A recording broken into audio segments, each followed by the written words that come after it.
Okay, hello and welcome to this segment of a price ladder course where we're going to be going through um, large orders, but this time we're going to be looking at a thin order book. So today's lesson is large orders on a thin order book.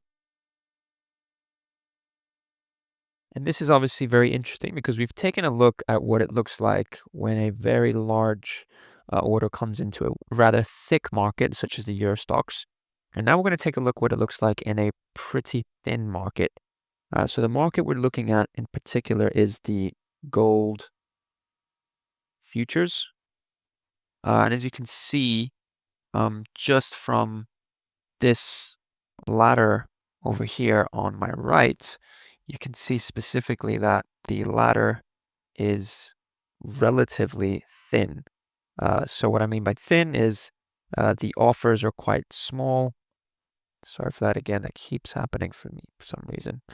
The offers are quite small and the bids are quite small. So for example, in the Euro Stoxx 50, where we had something like 1 to 2K lots on the bid and offer, in the gold market, in gold, we're looking at something like 15 to maybe 30 lots on the bid and offer. Obviously, that does take in from time to time. It does change with regards to how volatile it is and how it's moving. But we're specifically looking at this market in a very thin environment. We're going to take a look at when a large order comes onto the order book, how the market reacts to it, and potentially see how we could have traded this when it did occur. Okay, so just bear with me for 2 seconds while I load this up. It's going to be rather fast. The order flow is going to be very quick, very successive. So if you just try and keep up with what I'm trying to say, try and keep up with what I'm trying to look at in the market, it'll just all of a sudden get very quick and violent. So just bear with me when it does. I'll try and get through it as quickly as possible, but at the same time, do it in such a way so that we can understand what's going on. I might even pause it because we're using the replay software. I can actually pause it and then we can see what it looks like when it's actually quite volatile. So if we take a look at the gold futures, we're currently trading around the 1,178 level.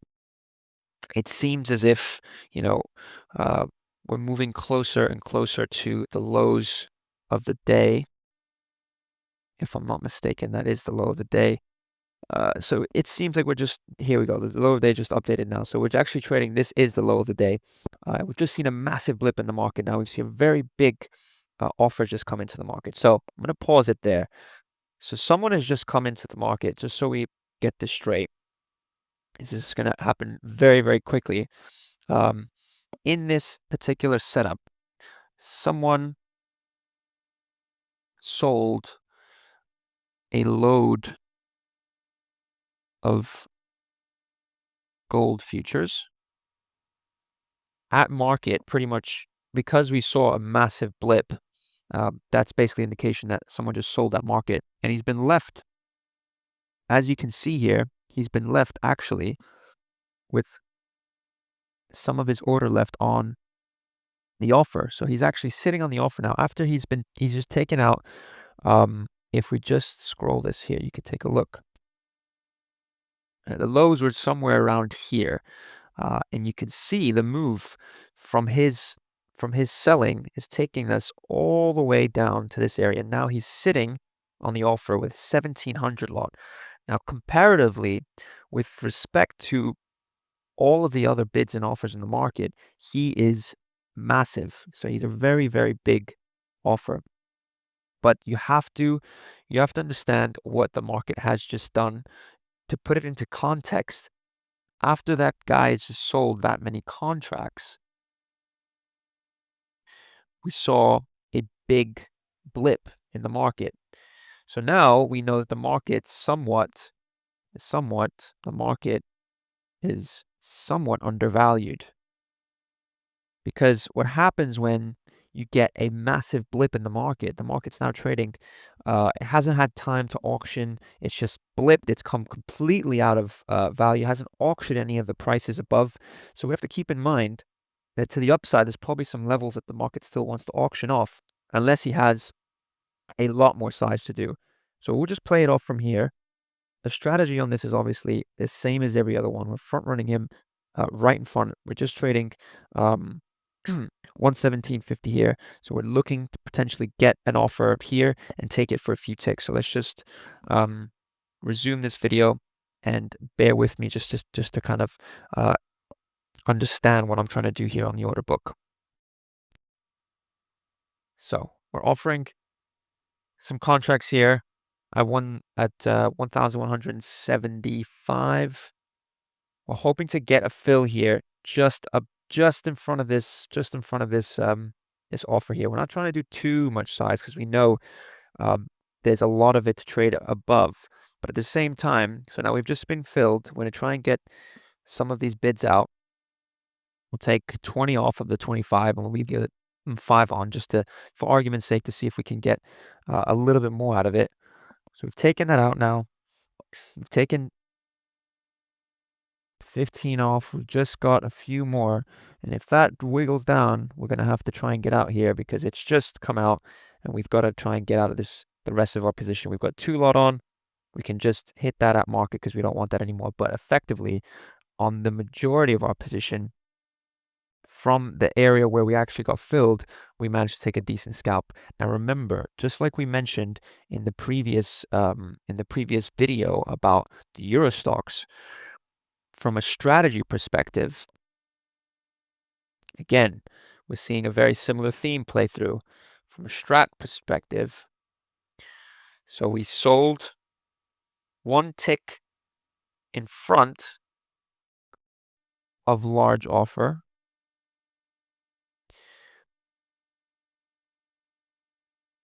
Just a second here, we'll just take this out. Just bear with me, I'm just having a bit of...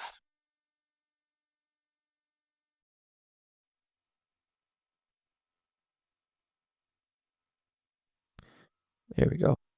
Sorry about that. Just erase that. Give myself a little bit more room to write here. Here we go. So we sold 1 tick in front of the large offer, which was the first part of the trade. And the offer, when we say large offer, was 1.7K lots in a market that's very, very thin.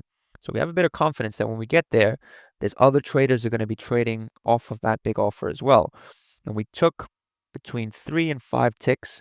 Now, we could have been looking for more, but like we said, you know, if that had shown up in a range-bound market or a market that's about to break out, it hasn't broken out yet, I would have been looking for more. But 3 to 5 ticks because, like we said before, the market was somewhat undervalued after we saw the big blip. So 3 to 5 tick target. We left a little bit on to see if we see a little bit more continuation. Obviously, we're willing to take that bet, and then we're out. Our risk is no more than 1 tick, basically above the offer.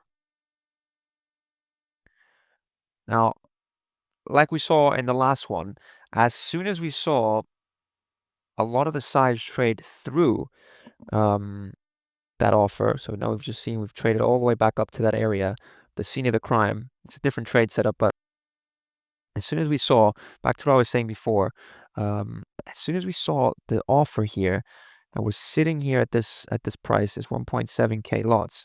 As soon as we saw this guy wither down to about 700 to 800 lots, that's where anyone that was short in front, including myself, is going to start hitting into these guys.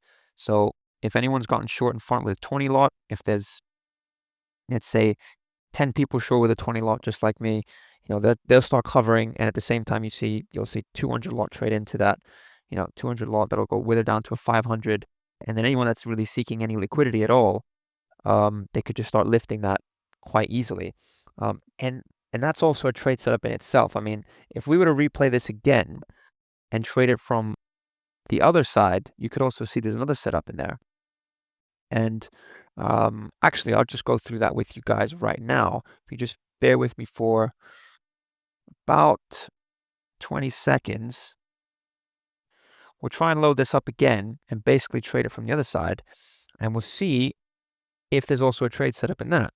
And we know once that goes through, once it actually trades through that price, there's people caught. So there is also a trade set up on the side. So don't get me wrong, there's not front running side doesn't necessarily mean it's the only trade you trade around the order book. You could also trade against it. And actually in this case scenario, it actually would make sense to trade against it. And I didn't show you guys, but it naturally, if I was trading this purely on a price ladder in front of my screens, I probably would have cut and reversed there.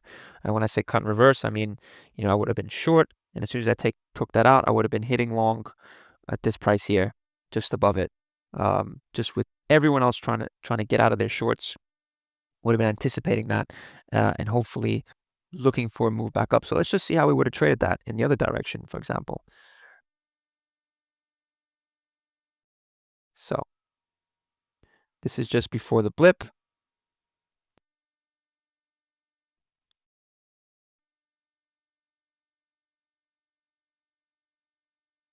Heading down to the lows. Remember around this area, the 74 mark, that's where we saw the blip. We'll just get our ladder ready. So we just saw the blip. Let's just trade that with a 5 lot. I'll take quick amount out. Trade another 5 lot. Now we're ready. Once that gets down to a decent amount, we think that the market could clip through it, we're going to start getting aggressively long above market here. We've just been filled on that. We'll take a quick 2 ticks for that.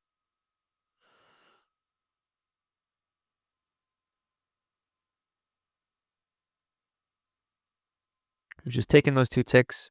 That's withered down to about 1,300 lots. If we can get through that now, potentially look to play through it. So that's withered down to about 800 lots. Bang. There's nothing there left. We're lifting the prices above. We're looking for a quick, swift move to the upside. Anyone that's gotten short in there needs to now cover. We'll take out 1 lot at a time as the market now needs to get back to the area in which it broke out from. And that's usually what you get in some of these setups. When the market blips from an area, let's say we knew it blipped from around these 74 mark, that's usually the area where the market likes to go retest, because if the market's truly bearish, it should hold an offer around this area. So if I offered around here, I could possibly get a good few ticks, but I'm just going to look to get out at that price because we saw the blip. We're looking potentially for the market to trade up to that price. But from a trade perspective, from a very quick front-running trade perspective, you could see again, once that offer got taken out, as soon as it got withered down to a reasonable size on the order book where a lot of market participants said, we can take this out now, that's where he gets clipped. It goes down to basically nothing, and then the market rallies because anyone that's sold in front of him now has to pay up. And there's our final fill. There's basically the practical example that I wanted to show you guys. Hopefully, you guys, you learned a lot from it. And we'll do a couple of more examples in the videos ahead. Thank you. Bye-bye.